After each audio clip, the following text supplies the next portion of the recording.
आप भी ये सोचते होंगे कि हमारे देश में तो पेपर लीक इतना बड़ा मुद्दा बन गया, लेकिन दूसरे देशों में क्या होता है? हमारा देश 150 करोड़ का देश है। 38 करोड़ जेन जी हमारे देश में रहते हैं। आज चीन के साथ हम एक तुलना करना चाहते हैं, क्योंकि चीन में भी लगभग इतनी ही आबादी है। क्योंकि भारत में परीक्षा से पहले पेपर लीक सबसे बड़ी समस्या है, जबकि चीन में आज भी पेपर का 0 लीक है। वहां क्वेश्चन पेपर लीक नहीं होता। इस साल अगर हम तुलना करें तो भारत और चीन में 2 बड़ी परीक्षाएं हुई। भारत में नीट की परीक्षा में पेपर लीक हो गया, लगभग 22 लाख लोगों पर, छात्रों पर असर हुआ। बाद में यह परीक्षा दोबारा कराई गई। चीन में भी नेशनल हायर एजुकेशन एंट्रेंस की परीक्षा हुई, जिसे वहां की भाषा में कहा जाता है गाओ काओ।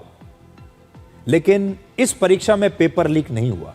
यह चीन की राष्ट्रीय विश्वविद्यालय प्रवेश परीक्षा है, जो 2-3 दिन तक चलती है और यह दुनिया की सबसे बड़ी प्रवेश परीक्षा मानी जाती है। इस साल इसमें 1 करोड़ 29 लाख छात्रों ने हिस्सा लिया। चीन में क्वेश्चन पेपर को तैयार करने से लेकर उसे एग्जामिनेशन सेंटर तक पहुंचाने में अभूतपूर्व सुरक्षा व्यवस्था होती है।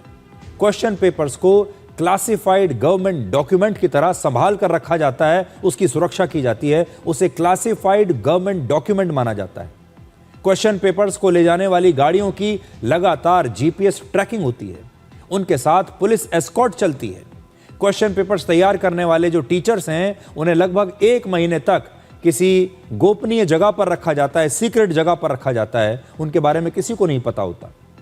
क्वेश्चन पेपर्स बेहद हाई सिक्योरिटी प्रिंटिंग प्रेस में छापे जाते हैं। बड़ा सवाल है कि चीन एक परीक्षा के लिए इतना सब क्यों करता है? क्योंकि चीन का यह मानना है कि अगर युवाओं का एग्जामिनेशन सिस्टम से भरोसा उठ गया तो सरकार पर से भी उनका भरोसा एक दिन कम हो सकता है, कमजोर हो सकता है, और वो ऐसा बिल्कुल नहीं चाहते। इसलिए अगर जो नई कमेटी बनी है उसे चीन जैसे देशों को भी स्टडी करना चाहिए कि चीन जैसे देश क्या करते हैं, क्योंकि वहाँ भी छात्रों की संख्या लगभग उतनी ही है, बल्कि उससे भी ज़्यादा है जो हमारे पास है।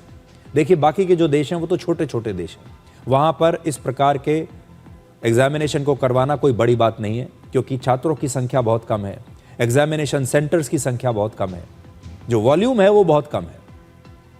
भारत को सीखना चाहिए चीन जैसे देश से, क्योंकि वॉल्यूम उतना ही है, छात्रों की संख्या उतनी ही है, और एग्जामिनेशन जो सेंटर हैं वो भी लगभग उतने ही हैं। इसलिए एक बार चीन के इस मॉडल को स्टडी करना चाहिए।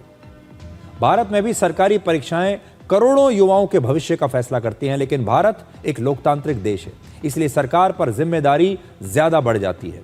हमारे संविधान में नागरिकों को समान अवसर देने की बात कही गई है, जो कि चीन में ऐसा कुछ नहीं है। ऐसे में अगर पेपर लीक होता है तो इससे सिर्फ परीक्षा में गड़बड़ी नहीं होती, बल्कि समान अवसर के संवैधानिक सिद्धांत पर सवाल खड़े हो जाते हैं। जो छात्र साल भर मेहनत करता है और जो छात्र लीक हुए पेपर का फायदा उठाता है, दोनों बराबरी की स्थिति में नहीं रह जाते। इसलिए आज भारत को ऐसी परीक्षा व्यवस्था की आवश्यकता है जहां पेपर लीक करना असंभव हो, नकल नामुमकिन हो जाए, और हर छात्र को यह भरोसा हो कि सफलता सिर्फ मेहनत से मिलेगी, किसी शॉर्टकट से नहीं मिलेगी।